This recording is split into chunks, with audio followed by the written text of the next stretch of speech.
Greetings and salutations, guys. I'm going to jump into my spoiler-filled review of Star Wars Skeleton Crew, Episode 7. It was called We're Gonna Be in So Much Trouble. Hopefully the power holds out. It is crazy windy here in LA. I am thankfully nowhere near the big fires in the Palisades, though sending my best to everyone who is. But yeah, power is flickering here. It is crazy windy outside. You probably can't hear it, but maybe you can. But let me record this while I can. Man, it's going to be just, I think, a gushing review because I love this episode. I think this is my favorite episode of a show I was already absolutely loving. This was the one directed by Lee Isaac Chung, the director of both Minari and Twisters. So he contains multitudes. We already knew that. But what a fantastic job he did with this episode, which also just the perspective we got on Jod here. I love how they kind of messed with us, right? Because we have certain expectations just as longtime film viewers and TV viewers. So Jude Law playing this character, we're like, well, he is the scoundrel, the pirate with, a heart of gold. And he'll be a scoundrel and he'll do crappy things, but ultimately he'll do the right thing. And I'm saying this a couple weeks after an episode where he held a knife to Fern's throat. And yet he still, I don't think he was like, gung-ho to kill her, but I did wonder, was there a chance he would if he had to, even if he felt like maybe a little reluctant? Well, here we got full heel Jod. We learned just how motivated he is by greed in a way that was really effective and really upsetting. I think that this proves that, stakes, you don't need huge stakes. You just need, stakes that matter, that count. Because that scene, after he freaking cuts the head of 33 off, and then he is just telling off these kids that were invested in his characters, that we know were kind of connecting with him, and he's telling them that they're weak, and he's telling them that he is going to potentially kill their parents, and all the awful things he's saying, and just the look on their faces, it is heartbreaking. You feel so bad for them, but it's also, oh my god, how effective is he as a villain. I think Jude Law is doing great in this role and kind of showing, this part of this character who, the whole deal with him is he has many faces. He has many names. But ultimately here we see just how cutthroat a pirate he really is. And just the lengths he'll go to. And I just thought it all worked so great. The whole episode, it was just like, we kept building to that moment. I kind of skipped over before that when 33 punched out Jod. What a great moment that was, right? With him denting his helmet. Really cool, great sort of cheer-worthy moment. The unclaimsies thing that preceded that was very funny and silly in a great way. So we got both, right? We got the haha, they got Jod, they knocked him out. And then when he comes in with that lightsaber and just, really lets them know how far he's willing to go. Also, that lightsaber, I didn't mention this last week, but it did bug me, as I know it bugged other people, that it just wasn't mentioned.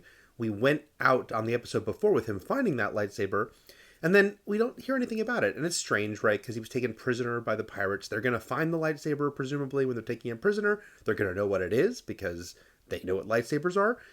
So why wasn't that mentioned? I mean, we can fill in blanks that off-screen, okay, he got it back once he took control again. I wish it would have been mentioned, but that's okay, because it is now very much in use, and very much in use in a big way. And, even going back further in the episode when he killed Brutus, and how, no pun intended, brutal that was. We had seen him flood, the outside of the vault a couple of weeks ago, willing to kill anyone who was in there. And it kind of felt like a cheat, right? That they seemed to all have survived, or at least anyone that we can recognize, like Pirate Urkel survived. But we saw here that wasn't just a nuance. That wasn't just a, well, they'll get away thing. I mean, he shoots Brutus cold blood. Brutus is trapped. He can't do anything, and he just kills him. So I feel like, though we've seen these scoundrel pirate characters in Star Wars, obviously most famously Han Solo, followed by Lando Calrissian, Jod is operating at a different level. It's not just a shoot first level. It's, I'll shoot a guy who's tied up, who already can't hurt me in this moment. I don't care. And that does make a difference. Because I also realize, could he still be redeemed? Sure. This is freaking Star Wars. We saw Darth Vader kill a room full of kids after we knew that we're supposed to root for his redemption. So anything's possible. Kylo Ren destroyed a galaxy, a star system at least, and he got his redemption. So yes, Jod could get his redemption, but right now, what's happening is just working so well as we're in this penultimate episode, and the stakes are so high for these kids, and also because they are reunited with their parents at the end of this episode. I think that actually changes the dynamic a lot, because I think we were kind of assuming Goonies rules apply, as this show has done a lot, and that they would be reunited with their parents in the finale. But now they're already reunited, except that they're in trouble. And Jod has a lightsaber, and he's willing to kill anyone if he has to get out of there with this money. So yeah, I just think this is a great, thrilling way to go into the finale. I think that I love Jod getting into the vault. He got very much a Hans Gruber moment there of his elation, the thing that truly makes him happy. There it was in front of him. We also got some interesting tidbits about At Attin here, because we were told it's been hundreds of years that they have been off, separated, away from the Republic. But we also learned here that there are people in the upper levels of the Republic who do know about it. It is interesting to think about that, because that means they went through the Old Republic and the Empire into the New Republic. But at the top, I'm sure Palpatine must have known about At Attin, maybe Mon Mothma, a few other people. Mon Mothma actually is a character who is around in this era, so maybe she can come into the story. I don't think she's coming to the finale, but if these characters continue forward, and very much hoping they are, I just think that's really interesting to kind of learn more and more about what the hell is the deal here. And with only one episode left, I'm sure there'll be plenty of questions still that they could answer in the future. But that's fine for me, because the central story is about getting these kids home. That's happened, but now we have to get them out safe and sound, and we'll see how that will play out in the finale. Just this episode all just really worked for me. I mentioned last week I didn't think that the interplay between the pirate crew was great. It felt so much better here before we knew that we should absolutely, definitely be hating Jod. He had some funny moments when he talked about let's try another after the first little ship they sent in got destroyed. I thought that, him bragging to Brutus, the crew loves me, was really fun. It was all great. And it also, it messed with us in a way I really appreciate, because it was making us like him again, thinking, he's not really betrayed the kids, or he'll still come through for them before we see him get way more cruel to them.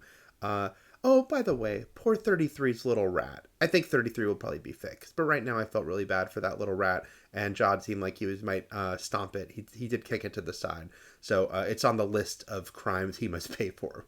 Oh, and we had a really cool standout sequence as they actually flew through that barrier towards the surface, and we saw, the danger they were in, and the literal red light, green light that it switched to, and seeing the other pursuing ships getting destroyed around them. I loved the look of that. I loved how colorful it was and vibrant, and really kind of fit the tone of this show. And then a show that is, of course, steeped in the Amblin influence of it all.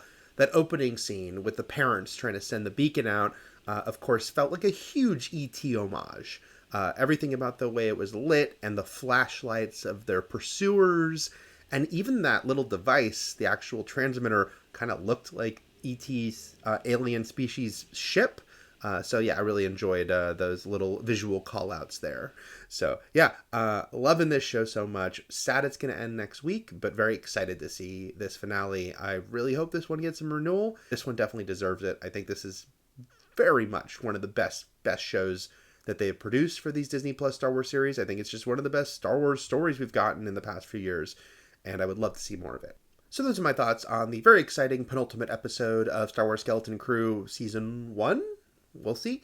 Let me know what you thought in the comments, and we will see where this all goes in the finale next week. If you can like and subscribe, that would be great. Take care.